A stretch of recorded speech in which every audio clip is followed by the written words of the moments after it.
Good evening.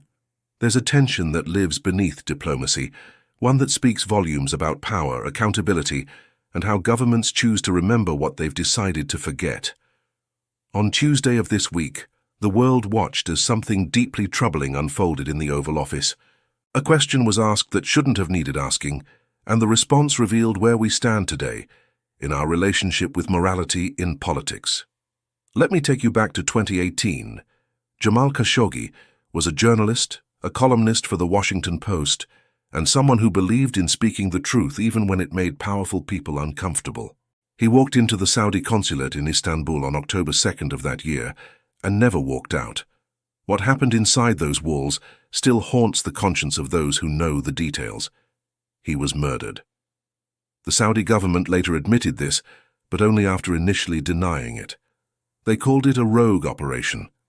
Intelligence agencies around the world looked at the evidence and reached a different conclusion. The CIA determined that Crown Prince Mohammed bin Salman almost certainly ordered the killing. For years, this hung over Saudi Arabia's international standing. The kingdom faced real diplomatic consequences. There were questions about what kind of partner they could be on the world stage when their leadership was credibly accused of such brutality against a man simply trying to report the truth. Then something shifted. Last May, Trump visited Saudi Arabia during his return to office, and now this week, Crown Prince Mohammed bin Salman came to Washington, not as a pariah, not as someone facing hard questions.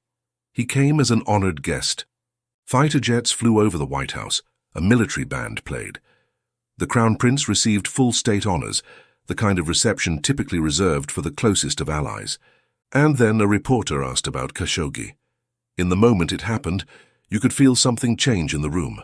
Trump's reaction was immediate and revealing. He said Khashoggi was extremely controversial. He suggested the question itself was an attempt to embarrass him in front of his guest. There was no acknowledgement of the brutality, no recognition of the loss, just a dismissal of the man who had been killed. When the reporter pressed, Trump turned to the Crown Prince and defended him directly. He said the Crown Prince was unaware of the murder and that we should leave it at that.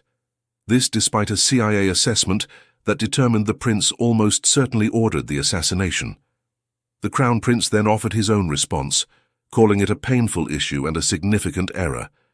But he provided no real accountability, no explanation for the ordering. Just regret, the kind of regret you express for a mistake, rather than for orchestrating the murder of a journalist.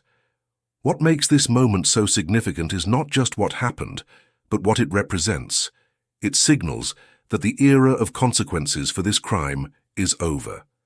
It tells the world that enough time and enough investment and enough strategic value can make even a credible accusation of assassination fade into the background of diplomatic relations. Meanwhile, Hanan Elata, Khashoggi's widow, released a statement responding to Trump's words. She said being controversial is not a justification for murder. She pointed out that her husband was transparent and courageous, and she called on the Crown Prince to meet with her, to apologize, and to provide compensation. That statement was released while the Crown Prince was being honored in the White House. Her words were not welcomed into the conversation. There were some who spoke out.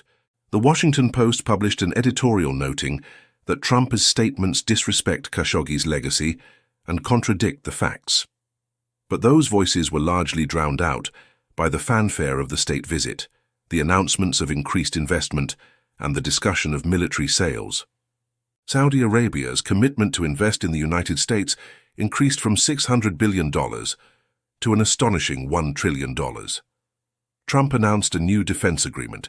He offered assistance with a civilian nuclear program. The Crown Prince had leverage, and he used it, and America was eager to be leveraged.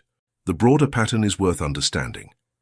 During his first term, Trump largely dismissed the implications of the Crown Prince's involvement. His successor, Joe Biden, had promised to treat Saudi Arabia as a pariah during his campaign. But Biden later acknowledged what many in foreign policy already knew, that Saudi Arabia is too powerful and too strategically important to simply isolate.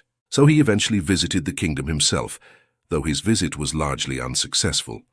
And now Trump is actively strengthening ties with the Saudi leadership, not just through visits, but through massive financial and military commitments. The Crown Prince also made clear during this visit that while Saudi Arabia aspires to normalize relations with Israel through the Abraham Accords, they won't do so until there's a clear pathway to Palestinian statehood. That's a negotiating point he held firm on, even as Trump seemed eager to accommodate him on almost everything else. What we're witnessing is a kind of erasure, not just of what happened to Jamal Khashoggi, but of the idea that we should hold our allies accountable for the killing of journalists. It's a message sent not just to Saudi Arabia, but to every government watching. Murder a critic who lives in your consulate, deny it, wait long enough, and then find a more powerful country that values your money and your strategic location more than it values accountability. Khashoggi was a real person. He believed in the power of words to challenge injustice. He died for that belief. And now, in the halls of power where his death should still matter, it barely registers except as something regrettable, something brought up by rude reporters who don't understand proper diplomatic protocol. That's the story playing out this week, the powerful renewing their alliance, the complicated priorities of nations superseding the memory of one man's murder, and the rest of us left wondering how we got to a place where this feels almost unremarkable. We'll be right back.